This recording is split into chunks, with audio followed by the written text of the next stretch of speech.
Can you imagine learning your child or other family member was being abused or neglected in a mental health facility?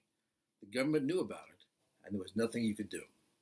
Hi, I'm Mitch Berzon, a personal injury and medical malpractice attorney here in Long Island.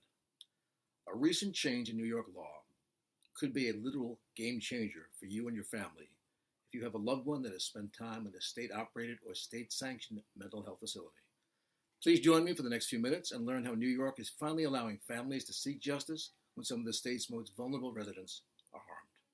In 2007, the New York Assembly passed what is known as Jonathan's Law, which required mental health facilities, including private schools serving students with mental disabilities or developmental disorders, to inform parents and guardians of any improper treatments, neglect, or abuse that occurred during the care of their loved ones.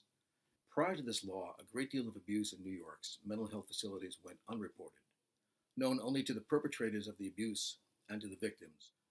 But while Jonathan's Law was a big step creating transparency and accountability in the mental health system, it had one huge flaw.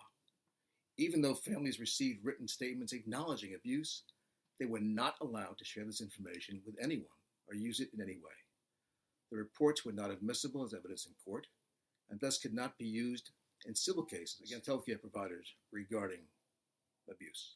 No matter how extreme or continual the abuse was, there was nothing parents and family members could do except read about the abuse and grow ever more angry about the lack of appropriate care being provided to their loved ones.